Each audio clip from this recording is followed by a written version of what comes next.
Di sepanjang kisah hidup yang telah Samsiah lalui selama ini di kampung halamannya di Cianjur, Jawa Barat memang tidak mudah. Mia, begitu orang memanggilnya. Seorang istri yang sekaligus ibu dari dua anak ini harus pergi jauh-jauh dari Cianjur ke Depok hanya untuk mengadu nasibnya, bekerja sebagai asisten rumah tangga. Suami dan kedua anaknya pasti was-was membiarkan istri dan atau ibunya pergi merantau mengadu nasib demi terpenuhinya segala kebutuhan yang mungkin saja pada saat itu perlu untuk segera dipenuhi.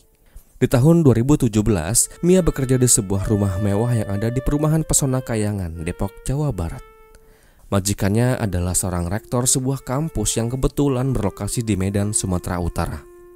Mia disebutkan baru bekerja selama 1 tahun di rumah Pak Rektor. Namun walau begitu, Mia tak perlu berlama-lama untuk beradaptasi menyesuaikan kondisi pekerjaan yang ia jalani di rumah majikan barunya itu. Dikarenakan Mia telah punya pengalaman sebelum-sebelumnya sebagai asisten rumah tangga. Tugas utama Mia di rumah itu adalah memasak dan beberes. Beruntunglah Mia dikarenakan ia menemukan seorang majikan yang baik kepadanya. Selain itu, dari artikel yang saya kulik, majikan Mia kerap kali pergi dan tidak berada di rumah, dikarenakan mungkin ada urusan pekerjaan atau urusan lainnya. Dan dari seringnya si majikan tak berada di rumah inilah yang semakin membuat Mia semakin leluasa untuk mengundang pacarnya main ke rumah majikannya di kala lengang. Mia berusia 42 tahun di tahun 2017. Ia orangnya jujur, terbuka, dan mudah bergaul. ART di sebelah rumah majikannya di Pesona Kayangan kenal betul dengan seluk-beluk Mia selama ia bergumul di Depok. Bahkan si teman itu juga tahu siapa pacar simpanan Mia yang kerja di bengkel tambal ban. Usianya baru 22 tahun, terpaut 20 tahun lebih muda dari Mia. Tak apalah, yang penting cinta. Atau cinta gak pernah memandang kotornya pakaian dan kulit yang kusam. Asik. Hingga pada tanggal 5 November tahun 2017, sang majikan yang kala itu baru aja tiba di rumahnya dibuat kesal. Dikarenakan panggilan dan sahutan si majikan memanggil-manggil nama Mia untuk membuka pintu tak sama sekali mendapatkan respon. 15 menit ia tunggu, namun tak ada jawaban. Lelah menunggu, si bos pun segera menelpon pos security untuk membantunya membuka pintu rumah tersebut. Setelah datang 2 personil ke rumah Pak Rektor, si security tak langsung menjebol pintu rumahnya. Namun alih-alih, ia segera menuju teras lantai 2. Barangkali di sana ia menemukan petunjuk. Namun belum juga ia sempat membuka pintunya. Dari balik jendela, ia melihat sosok tubuh yang ia kenal sebagai Mia tergeletak dengan noda merah yang tercecer. Panik, ia pun segera turun. Dan dengan linggis yang ia bawa, dicongkelah pintu yang terbuat dari kayu jati itu. Dan benar saja, setelah pintu itu berhasil dibuka, si majikan dan 2 orang petugas keamanan menemukan pemandangan yang sungguh menyakitkan. Samsiah alias Mia ditemukan tak bernyawa di dalam kamarnya di lantai 2. Ia meninggal dunia di rumah majikannya. Temuan itu segera dilaporkan kepada pihak yang berwenang untuk didalami penyebab dipanggilnya Mia menghadap Tuhan Yang Maha Esa. Di dalam olah TKP yang kala itu dilakukan, polisi selain menemukan tubuh Mia, tim juga menemukan sebuah gunting yang berlumur noda merah. Kamar Mia juga ditemukan dalam keadaan sangat berantakan. Isi dalam lemari plastik Mia berhamburan di luar. Kuat dugaan Mia dihabisi oleh seseorang yang kenal dekat dengannya. Dan kuat dugaan pelaku memiliki permasalahan pribadi dengan Mia seorang diri. Dikarenakan saat itu petugas tak menemukan satupun barang majikan Mia yang hilang. Namun barang-barang Mia seperti handphone raib entah kemana. Lanjut, tubuh Mia pun segera dievakuasi untuk diperiksa secara mendalam. Singkatnya, setelah pemeriksaan otopsi selesai, terbitlah laporan dan ringkasan penyebab meninggalnya Mia. Jelas bahwa saat itu di leher dan gunting di perut Mia lah yang diduga menjadi penyebab Mia meregang nyawanya. Dan betapa terkejutnya polisi ketika mendapatkan fakta bahwa Mia saat itu sedang mengandung. Saat itu usianya sudah 6 bulan. Lalu apa yang sebetulnya terjadi dengan Mia? Dan bagaimana kisah ini selengkapnya? Jadi begini. Suandi alias Suandi tidak bisa menyembunyikan senyumannya ketika di sore itu ia baru saja menerima sebuah sambungan telepon dari nomor yang tak ia kenal. Orang salah sambung itu wanita yang mengaku bernama Mia.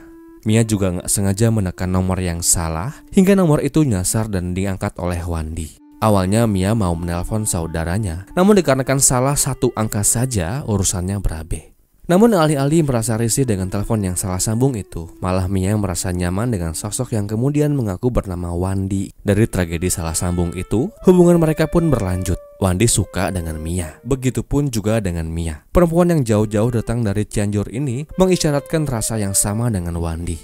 Singkatnya, resmilah mereka berpacaran di sekitar bulan Juni tahun 2017. Wandi adalah seorang pemuda asal Medan, Sumatera Utara. Di tahun 2017, usianya masih muda, 22 tahun. Ia adalah pria rantau yang kala itu bekerja di sebuah bengkel tambal ban di kawasan Pasar Minggu, Jakarta Selatan. Wandi bekerja di bengkel tambal ban milik Pak Budiman sejak bulan Mei tahun 2017, atau 6 bulan sebelum kisah tragis menimpa hidup Mia. Hubungan yang terbina berkat telepon salah sambung yang Mia dan Wandi jalani sungguh tak main-main seriusnya. Hubungan yang tidak diketahui oleh keluarga Mia di kampung halamannya itu telah membuat mereka semakin tenggelam ke dalam sebuah hubungan di luar batas. Bercinta, berhubungan layaknya pasangan suami dan istri, atau apapun itu namanya, kerap kali mereka lakukan di rumah majikan Mia ketika sang majikan sedang tak ada di rumahnya. Biasanya sih di akhir pekan, Sabtu dan Minggu, Mia sering banget mengundang si berondong kesayangannya itu untuk datang ke Pesona Kayangan. Perjalannya waktu setelah Wandi semakin masuk ke dalam relung kehidupan Mia, semakin bebaslah Wandi untuk memanfaatkan momen itu. Salah satu momen yang tak ia sia-siakan adalah pinjam uang Mia. Saat itu seperti dilansir banyak media, Wandi memiliki hutang sebesar 5 juta rupiah, yang dimana uang itu ia pakai untuk kebutuhan sehari-harinya. Mia tentu gak mau ambil pusing untuk meminjamkan uangnya kepada berondong kesayangannya itu. Ia beri uang itu, namun janji Wandi harus mengembalikannya tak lama-lama. Dikarenakan mungkin saja uang itu adalah uang jerih payah Mia selama ia menjadi ART.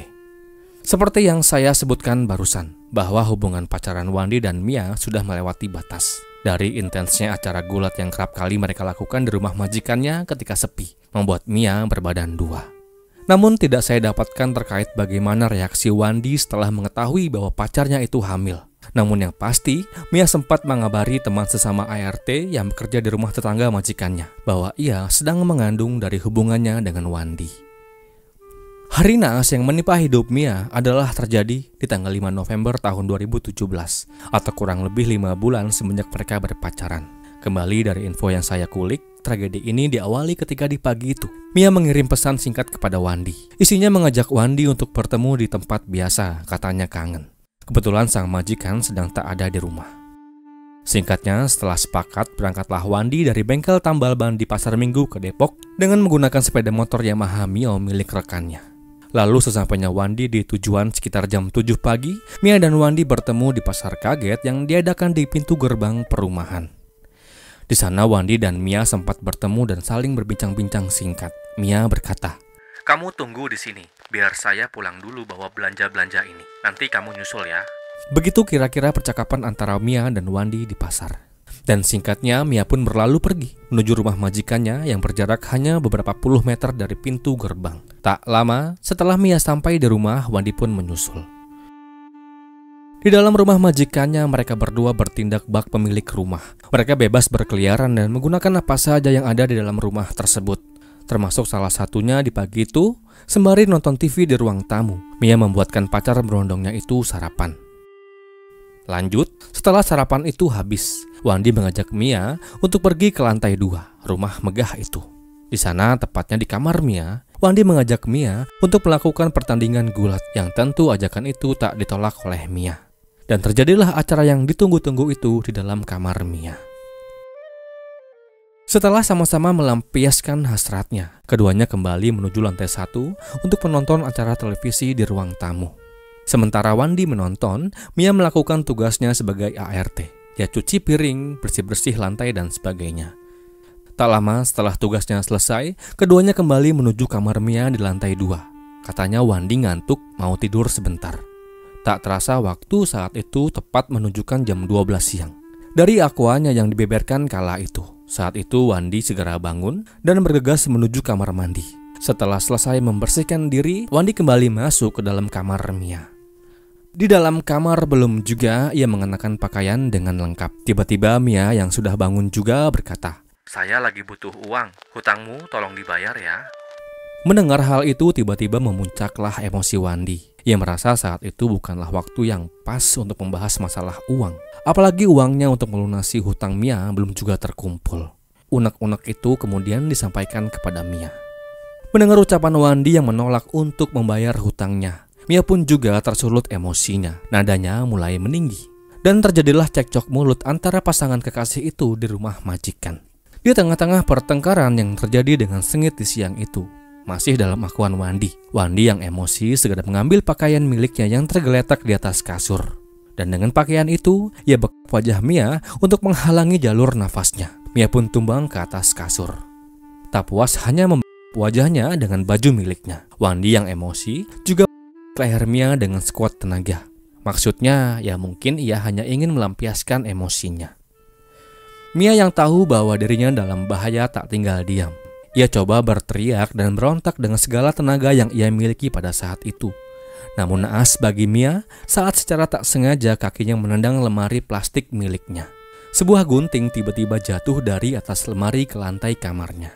Suara gunting yang jatuh itu mencuri perhatian Wandi yang saat itu masih berkutat melampiaskan emosinya kepada Mia.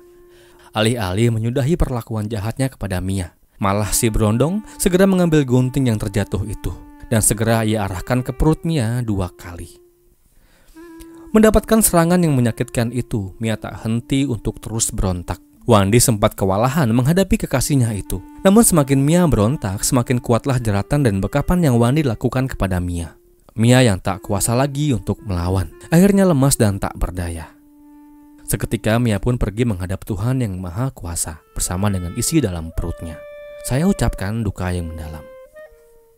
Setelah membuat Mia bungkam selamanya, Wandi segera beranjak. Ia cari handphone milik Mia yang berisi percakapan dan foto-foto dirinya. Setelah berhasil mendapatkannya, Wandi pun pergi meninggalkan Mia di dalam kamar di rumah majikannya. Wandi melarikan diri ke pasar Minggu atau tempat di mana ia bekerja menjadi tukang tambal ban.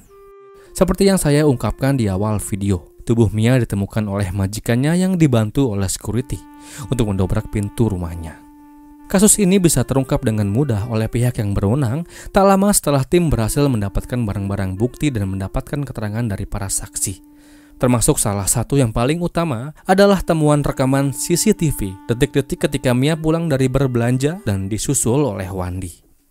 Dari hasil investigasi, Wandi bisa diringkus tanpa perlawanan di bengkelnya di pasar Minggu.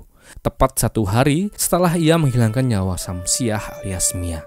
Segera setelah penangkapan itu, ia pun ditetapkan menjadi tersangka. Ia dijerat dengan pasal 338 dan 340 dengan ancaman 20 tahun penjara. Dalam berita acara itu dia dimintai utang. Nagih hutang tidak dibayar, kan begitu kira-kira. Sebesar berapa hutangnya? Ya kurang lebih kalau 5 juta. Ya, 5 juta. 5 juta.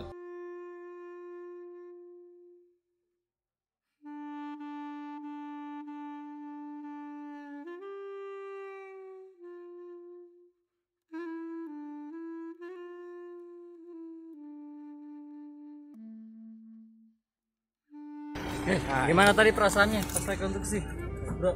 Enggak. Hah? Takut nggak? Nyesel apa gimana gitu, bro? Nggak nyesel ya? Dalam persidangan yang kemudian digelar di Pengadilan Negeri Depok melalui majelis hakimnya, kemudian menjatuhkan vonis 12 tahun penjara bagi Suwandi alias Wandi. Demikianlah kisah Wandi, si berondong yang sungguh dengan amat teganya merampas hidup seseorang yang mungkin ia cintai. Segala akuan yang ia beberkan di muka persidangan hanya sebatas akuannya saja. Tidak ada yang tahu dengan presisi tentang apa yang terjadi di balik kisah mengerikan ini. Hanya Wandi dan hanya Tuhan yang tahu. Dan kisah ini pun berakhir.